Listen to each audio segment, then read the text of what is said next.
Hey, everybody, and welcome to Here's the Scoop from NBC News. I'm Yasmin Vasugian. Coming up, President Trump is not backing down on tariffs in the wake of last week's Supreme Court ruling. Where does that leave U.S. trading partners? Up first, though, Mexican President Claudia Sheinbaum says the wave of violence that swept across the country is now under control. Beginning Sunday, there were cars on fire, roads blocked, and the Jalisco state capital, Guadalajara, was transformed into a ghost town. It was all at the hands of the Jalisco New Generation Cartel, furious over the death of their leader, the drug kingpin known as El Mencho. He was wounded in an operation by the Mexican army and then died in custody. It is the government's biggest move to show the Trump administration it is working to crack down on the cartels. And U.S. Press Secretary Karoline Leavitt said the U.S. helped by providing intelligence. For this, I want to bring in senior White House correspondent Gabe Gutierrez on how U.S. pressure led to this very moment. Hi, Gabe. Hey, Yasmin. Good to be here. Great to have you. So there has been, as I mentioned, widespread violence in Mexico since El Mencho was killed. What do we know about how this operation went down and the cartel's response on the ground there? You know, it was a really dramatic operation, Yasmin. And this is someone who the Americans, DEA, really have been tracking for quite some time, many years. We were reporting on their search for El Mencho just 5 years ago. The reward had, went up from $10 million to $15 million, and all came to a head over the weekend. And there was this dramatic operation where the Mexican military tried to capture him in this area in Jalisco, about a 2-hour drive that was southwest of Guadalajara.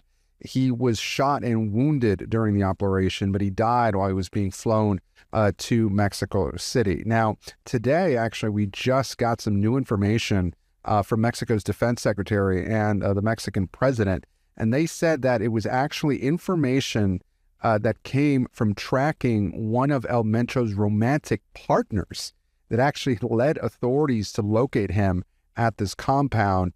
And that's where the shootout took place. And you mentioned that the White House is saying that the U.S. provided intelligence to help fuel this operation, but it was something that had been in the works for quite some time. Who is El Mencho? Well, look, there's a long story with him. He was born in this rural area of Mexico, this tiny Mexican town in the 60s. He actually lived for a time in California when he was much younger. He was arrested in the 1980s for selling drugs in the U.S. He eventually made his way back to Guadalajara, and he began working for another cartel. It was known as the Milenio Cartel.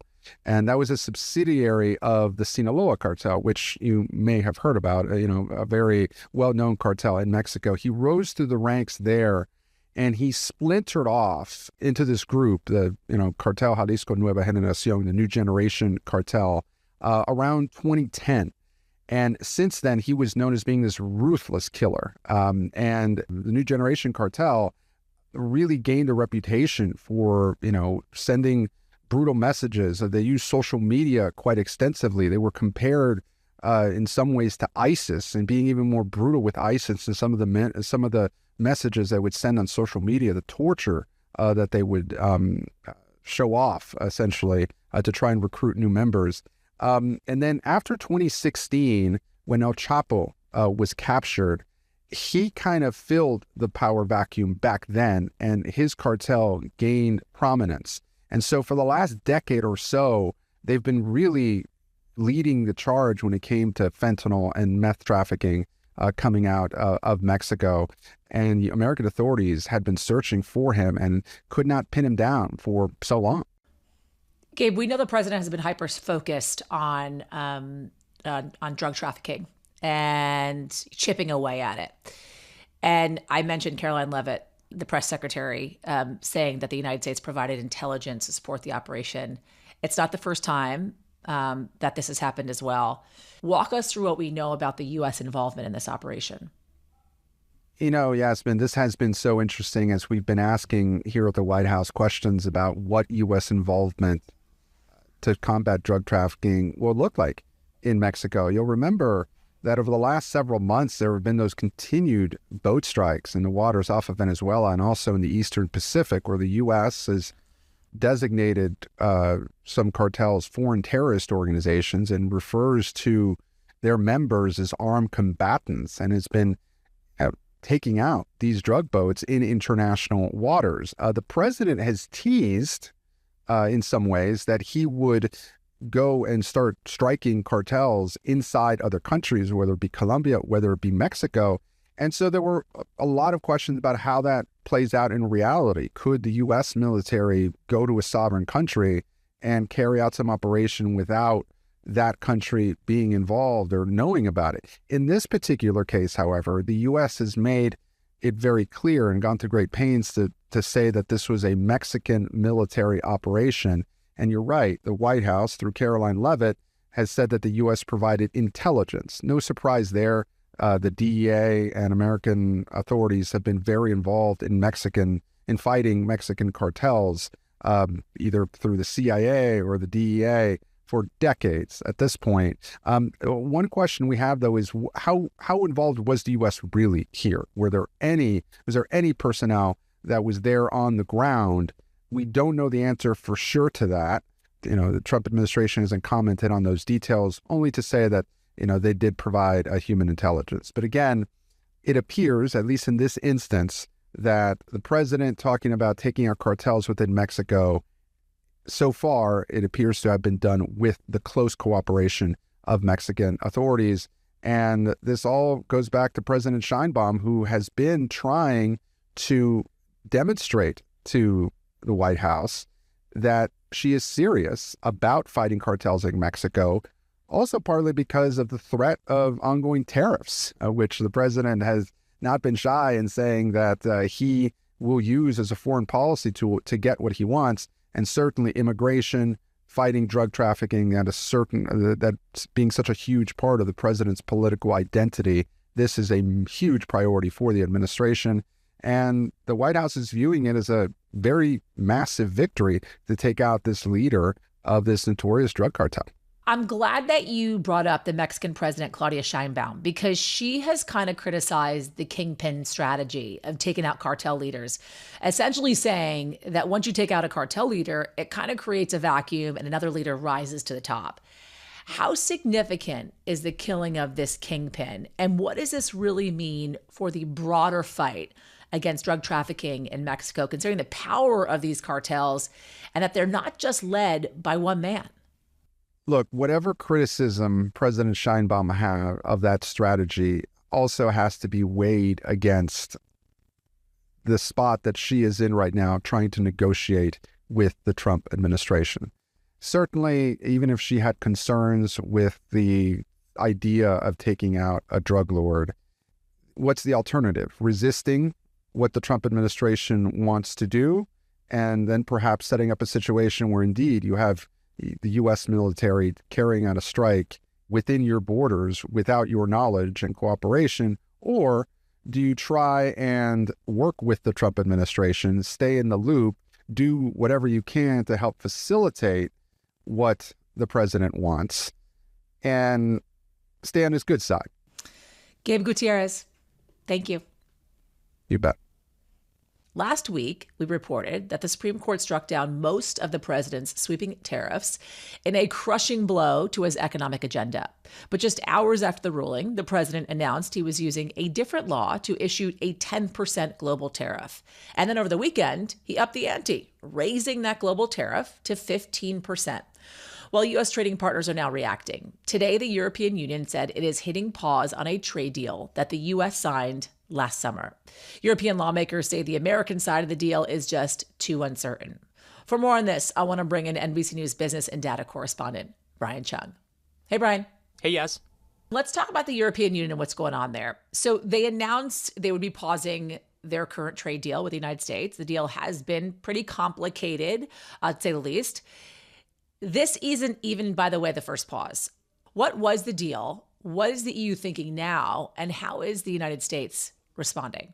Yeah, well, the deal, like many other frameworks with other countries since the president announced these sweeping tariffs on all these countries around the world in that Rose Garden announcement last April, he has been trying to corral all of these governments to basically either travel to Washington, D.C. or negotiate from abroad some sort of deal where maybe you open your markets to us and we'll lower the tariff rates, or you agree to lower your tariff rates on certain American goods going there. The EU deal was going to be something of that level. But what we're seeing now is that with the Supreme Court saying, hey, those tariffs, by the way, in the first place were never legal to begin with. Now you have the European Union saying, we're just going to halt work on ratifying that trade deal because even though there was the agreement, the European Union still had to ratify it. They chose not to while they try to figure out what this Supreme Court decision means for them. And as you point out, Yaz, this isn't the first time they did that. They paused on ratifying this deal after the Greenland tariff threat. You recall that big spat between obviously Denmark and the European Union at large with the United States. So this is actually the second time we've seen this deal paused.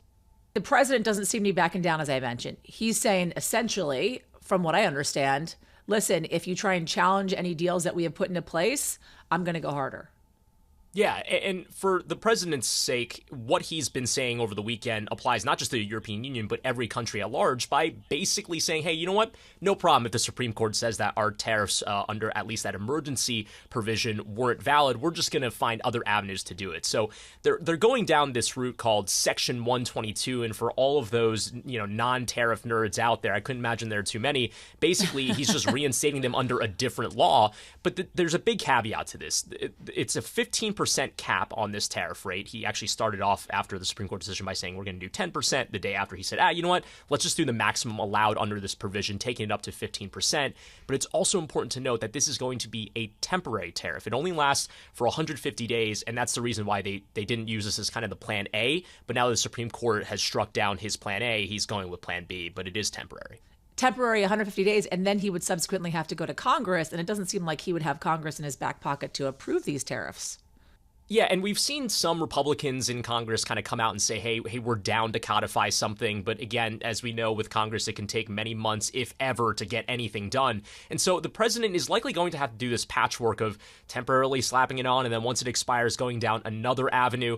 And what was really interesting within the Supreme Court decision was that Brett Kavanaugh, in his dissent, had kind of a layup for the president and saying, hey, okay, we are striking down your tariffs here. The Supreme Court is saying that the emergency authority that you tried to implement these are under were illegal, but you have the Section 232, you have Section 122, Section 201. He was basically giving the president a roadmap for all these other temporary ways by which he could impose these tariffs. And so I think if we just kind of zoom out here, if you are an American importer, you're probably saying, all right, well, yep, the Supreme Court struck down that tariff, but we're just going to expect other tariffs to be put up in their place. It'll still keep those costs of bringing things into this country high. So that leads me to my next question, which is how are other countries positioning this outside of the European Union?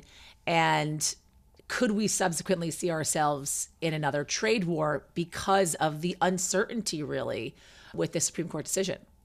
Yeah, as we never got out of the trade war. We've been in the trade war since day one, and we still remain in it. I mean, but I think the overall picture when you're talking about all, the rest of the world looking at what's happening, even though it was a monumental decision that the Supreme Court made, I'm not sure they're thinking about it any differently, because the whole story throughout the last year has been the president would announce a tariff and then he would say, oh, just kidding, actually, I'm going to delay those tariffs, or just kidding, they're back on now, or there's going to be certain exceptions to those tariffs. I think with all the uncertainty, which the European Union acknowledged today, every country is thinking about this the same, which is we don't know what the tariff policy is going to be tomorrow. Maybe we should just assume, worst case scenario, that we're dealing with this tariff and build policy around that. What about China? I mean, we have been in a full-fledged trade war with China for some time now.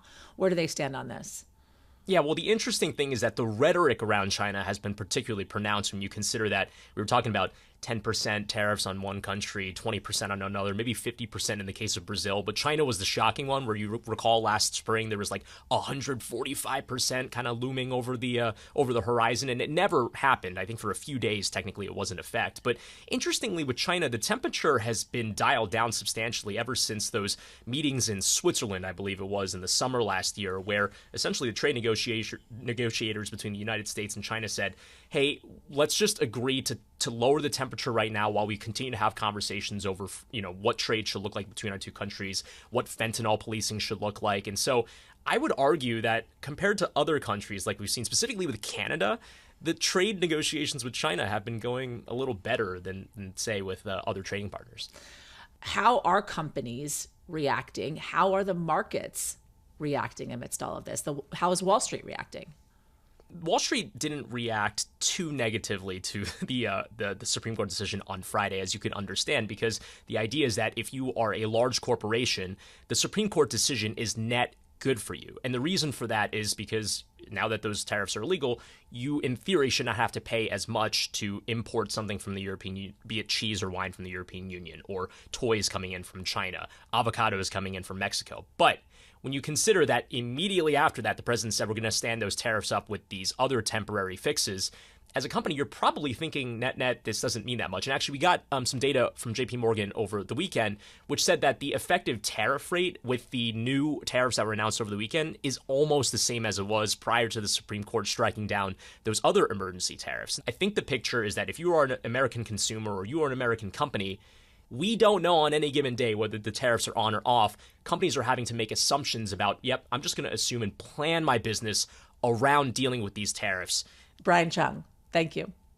No problem, Yas. All right. That is going to do it for us at Here's the Scoop from NBC News. I'm Yasmin Vasugian. We'll be back tomorrow with whatever the day may bring. And if you like what you heard or you saw, just press the subscribe button. We'll see you tomorrow. We thank you for watching, and remember, stay updated on breaking news and top stories on the NBC News app or watch live on our YouTube channel.